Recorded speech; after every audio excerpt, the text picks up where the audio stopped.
स्वागत है एक बार पुनः आप सभी का। मैं हूं आपका जीव विज्ञान शिक्षक और आप देख रहे हैं मेरा यूट्यूब चैनल बायोलॉजी एक्स्ट्रा। आज के इस वीडियो लेक्चर में हम बात करने वाले हैं किंगडम फंजाई की। स्टूडेंट्स, हमने आरएच व्हिटेकर के द्वारा दिए गए 5 जगत वर्गीकरण को पढ़ा है और 5 जगत वर्गीकरण में हमने ये जाना है कि व्हिटेकर के द्वारा इस संसार में पाए जाने वाले समस्त जीवों को 5 जगत में बांटा गया है। इन 5 जगत में से पहला जगत है मोनेरा, दूसरा है प्रोटिस्टा, तीसरा है फंजाई, चौथा है प्लांटी और पांचवा है एनिमेलिया। आज के इस वीडियो लेक्चर में हम बात करने वाले हैं किंगडम फंजाई की। आपने देखा होगा कि अगर यदि हमारे यहाँ पे कोई फल 2-4 दिन रह जाता है तो सड़ने लग जाता है, और सड़ने लग जाता है तो उसके ऊपर क्या होता है कि ब्राउन कलर की जो है कुछ चीजें उगना शुरू हो जाती है। या फिर आपने ये देखा होगा कि जब कभी कोई कार्बनिक पदार्थ सड़ने लग जाता है तो उसके ऊपर भी कुछ चीजें उगना शुरू हो जाती है, जिसकी वजह से वो कार्बनिक पदार्थ या जो भोजन है वो खराब हो जाता है। या आपने कुकुरमुत्ता तो देखा ही होगा, मशरूम खाई होगी आपने। ये सारी की सारी जो चीजें हैं वो किंगडम फंजाई के अंतर्गत आती है। अगर हम किंगडम फंजाई की बात कर रहे हैं तो इसके अंतर्गत लगभग 1 लाख से ज्यादा प्रजातियां पाई जाती हैं। 1 लाख से ज्यादा जातियां जो है इसके अंतर्गत शामिल हैं। फंजाई शब्द का सर्वप्रथम यूज जो है वो कैस्पिड बाहिन के द्वारा किया गया है। याद रखिएगा कि इस शब्द का जो यूज है गैस्पर्ड बाहिन के द्वारा किया गया है। ठीक है। फंजाई जो शब्द है वो ग्रीक भाषा के शब्द माइकोस से मिलकर बना है। इसका अर्थ होता है कवक। जनरली क्या होता है कि हम एक वचन में सिंगुलर नंबर में जब यूज करते हैं तो हम इसको फंगस कहते हैं, लेकिन जब प्लूरल नंबर में या बहुवचन में यूज करते हैं तो यही शब्द जो है वो फंजी या फंगसिस कहलाता है। ठीक है। यहां पर एक चीज और मैं बता दूं, अगर आप लैटिन भाषा में फंजी शब्द का अर्थ देखें, लैटिन भाषा में फंजी शब्द का अर्थ देखें तो उसका अर्थ होता है फलना फूलना। ठीक है। लेकिन यहाँ पर हमको बायोलॉजिकल टर्म्स का यूज करना है तो हम ये कह सकते हैं कि फंजी शब्द जो है वो ग्रीक भाषा के शब्द से मिलकर बना है। ठीक है। अब यहाँ पर चलिए देखिए, अब सवाल ये उत्पन्न होता है कि फंजी के अंतर्गत कौन से जीवों को शामिल किया जाता है, किन जीवों को शामिल किया जाता है। तो अगर हम इसके देखें तो ऐसे सभी जीव जो यूकेरियोटिक होते हैं, बहुकोशिकीय होते हैं, हरित लवक विहीन होते हैं, विषमपोषी होते हैं, कोशिका भित्ति युक्त होते हैं, जिनका शरीर सुकायवत तथा जो सहजीवी या मृतोपजीवी होते हैं कवक कहलाते हैं। बहुत सारी बातें एक साथ यहाँ पे आ गई है। तो हमने क्या बात किया कि ऐसे जीव जो कैसे होते हैं, यूकेरियोटिक होते हैं, बहुकोशिकीय होते हैं, हरित लवक विहीन होते हैं, विषमपोषी होते हैं, जिनकी कोशिका भित्ति युक्त होती है, जिनका शरीर थैलस कहलाता है, जो सहजीवी या मृतोपजीवी के रूप में होते हैं कवक कहलाते हैं। ठीक है। अब इस पर हम अभी चर्चा करेंगे। अगर आप बात करते हैं फंजाई की, तो फंजाई या कवक का अध्ययन विज्ञान की जिस शाखा के अंतर्गत किया जाता है उसे कवक विज्ञान या माइकोलॉजी कहा जाता है। ध्यान रखिएगा कि कवक विज्ञान क्या है भाई, स्टडी ऑफ फंगस। तो कवक विज्ञान जीव विज्ञान की वहां शाखा है जिसके अंतर्गत कवक का अध्ययन किया जाता है, कवकों का अध्ययन किया जाता है। ठीक है। मिचेली को फादर ऑफ माइकोलॉजी कहा जाता है। यहाँ पर ध्यान रखिएगा कि मिचेली को जो है क्या कहा जाता है, फादर ऑफ माइकोलॉजी कहा जाता है, कवक विज्ञान का जनक कहा जाता है। कवक विभिन्न प्रकार के रोग उत्पन्न करते हैं और इन रोगों का जो अध्ययन है पादप रोग विज्ञान या प्लांट पैथोलॉजी के अंतर्गत किया जाता है। ध्यान रखिएगा कि कवक जो है बहुत सारे रोगों को उत्पन्न करते हैं और वो जो रोग हैं उन रोगों का अध्ययन प्लांट पैथोलॉजी के अंतर्गत किया जाता है। ठीक है। कवक का अध्ययन करने वाले जो विज्ञानी या वैज्ञानिक हैं वो कवक विज्ञानी या माइकोलॉजिस्ट कहलाते हैं। ध्यान रखिएगा कि कवक का अध्ययन करने वाले क्या कहलाते हैं, माइकोलॉजिस्ट कहलाते हैं। एंटोन डी बेरी को फादर ऑफ मॉडर्न माइकोलॉजी कहा जाता है। यहाँ पर ध्यान रखने वाली बात है कि मिचेली को फादर ऑफ माइकोलॉजी कहा जाता है, एंटोन डी बेरी को फादर ऑफ मॉडर्न माइकोलॉजी कहा जाता है। इन्होंने क्या काम किया, इन्होंने क्या बताया था कि कवक के बारे में। एंटोन डी बेरी क्या कहलाते भाई, फादर ऑफ मॉडर्न माइकोलॉजी। और इन्होंने क्या कहा, इन्होंने कहा कि कवक सजीव व गतिशील संरचनाएं। इनके द्वारा जो परिभाषा दी गई उसमें कहा गया कि कवक कैसे सजीव व गतिशील संरचनाएं हैं। वहीं पर बेसी, यहाँ पर बेसी की बात करें तो उन्होंने क्या क्या कहा कि कवक क्लोरोफिल रहित असंवहनी पौधे, इन्होंने इसको पौधे माना। तो उन्होंने क्या कहा कि ये क्लोरोफिल रहित असंवहनी पौधे। असंवहनी पौधे का मतलब ये है कि उनमें जाइलम और फ्लोएम नहीं पाया जाता है, वेस्कुलर सिस्टम जो है वो नहीं पाया जाता है। इसके बाद देखिए एलेक्सोपोलस और मिम्स ने, एलेक्सोपोलस और मिम्स ने इनको परिभाषित करते हुए कहा कि कवक यूकेरियोटिक, बीजाणुधारी एवं हरित लवक विहीन है। कवक कैसे भाई? यूकेरियोटिक है, बीजाणुधारी है और हरित लवक जिनमें नहीं पाया जाता है।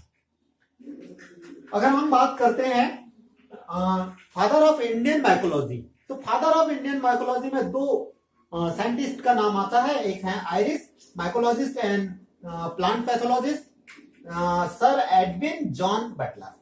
ठीक है, सर एडविन जॉन बटलर, जिनको कि फादर ऑफ इंडियन माइकोलॉजी कहा जाता है। इनके साथ ही एक इंडियन साइंटिस्ट भी है मुंडकर। ठीक है, ध्यान रखिएगा, मुंडकर को भी फादर ऑफ इंडियन माइकोलॉजी कहा जाता है। तो इसकी ब्रीफ हिस्ट्री हमने देख लिया, या बहुत सारी बातें जो है, बहुत ही इंपॉर्टेंट बातें इसके अंतर्गत आ गई है। उन सारी चीजों को आप जरूर ध्यान रखें। यहां पर एक चीज और मैं कहना चाहूंगा कि यदि आप इस वीडियो को देखकर नोट्स बना रहे हैं तो हम जो चीज बोल रहे हैं उस पर जाए। कई बार क्या होता है कि क्लियर दिख नहीं पाता है। ठीक है, क्लियर दिख नहीं पाता है, अलग अलग डिवाइस का यूज करते हैं तो उनमें ये क्लियर दिख नहीं पाता। तो ऐसी कंडीशन में जो हमारा उच्चारण हो रहा है उस उच्चारण पर जाए और उसके अनुसार नोट्स बनाए। साथ ही जिस भी किताब का आप यूज करते हैं, जिस किताब को आप पढ़ते हैं, उस किताब को भी सामने रखें और फिर उनसे को देखते हुए नोट्स बनाएं। जब परिभाषा की बात किया तो परिभाषा में बहुत सारे जो इसके सामान्य लक्षण भी आ गए, जैसे कि ये कैसे होते हैं, यूकेरियोटिक होते हैं। ठीक है, दूसरी चीज ये बहुकोषीय होते हैं, इनमें क्लोरोफिल नहीं पाया जाता है, और क्लोरोफिल नहीं पाया जाता तो सीधी सी बात है कि ये कैसे होंगे, विषम पोषी होंगे, जो अपने भोजन का निर्माण खुद नहीं करेंगे बल्कि दूसरों के द्वारा बने बनाए भोजन को ग्रहण करेंगे। इनमें कोशिका भित्ति पाई जाती है, ये भी हमारी बात हो चुकी। फिर इनका शरीर सुकायवत होता है, थैलस कहलाता है। सुकायवत से क्या होता है, पहले क्या होता था कि कवक के जो सदस्य हैं, कवक जो होते हैं, उनको प्लांट में माना गया।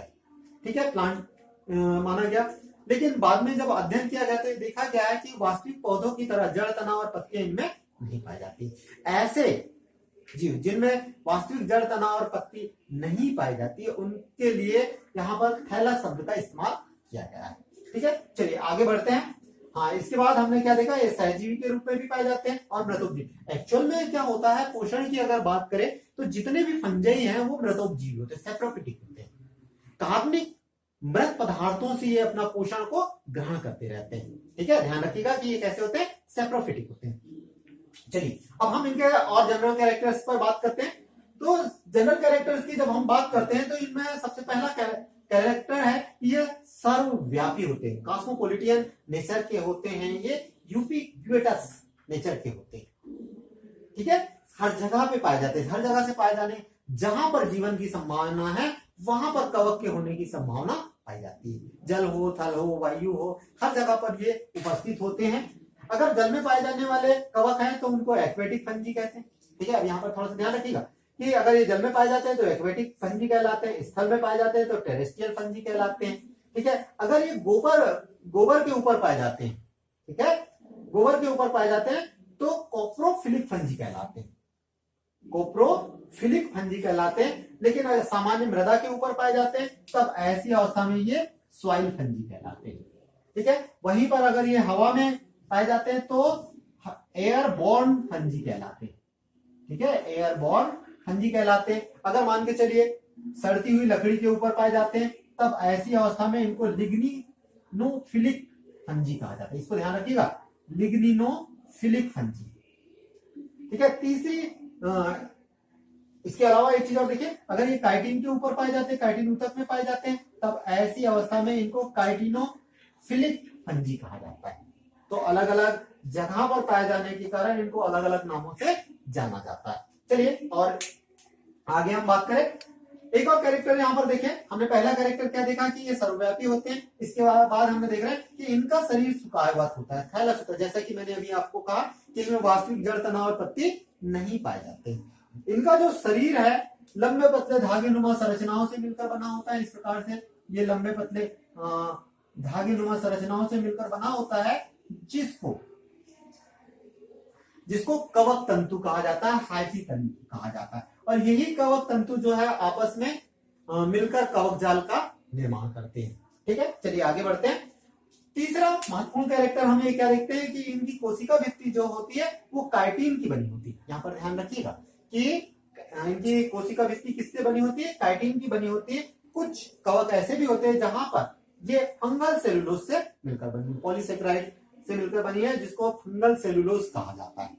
ठीक है, इसके बाद अगर हम इसके न्यूट्रिशन की बात करते हैं तो हमको मालूम है कि इनमें क्लोरोफिल नहीं पाया जाता, और क्लोरोफिल ना पाए जाने की वजह से ये कैसे होते हैं, हाइड्रोफिलिक नेचर के होते हैं। और मुख्य रूप से किस रूप में पाए जाते हैं, सैप्रोफिटिक नेचर के होते हैं, अर्थात सड़े गले मृत कार्बनिक पदार्थों से ये अपने पोषण को प्राप्त करते रहते हैं। यहाँ पर एक चीज और बता दें कि इनमें से कुछ सदस्य सिम्बायोटिक नेचर के भी होते हैं, सहजीवी रूप में भी पाए जाते हैं। ठीक है, जैसे आपने लाइकेन देखा होगा, लाइकेन के बारे में सुना होगा, एल्गी और फंजाई का वो मिश्रण होता है। इसके बाद अगर हम बात करें एक महत्वपूर्ण कैरेक्टर की, तो इनमें जो स्टोर्ड फूड मटेरियल है, संग्रहित भोज्य पदार्थ है, वो ग्लाइकोजन या ऑयल के रूप में होता है। संग्रहित भोज्य पदार्थ किसके रूप में होता है, ग्लाइकोजन या ऑयल के रूप में होता है, तेल की बूंदों के रूप में होता है। ग्लाइकोजन को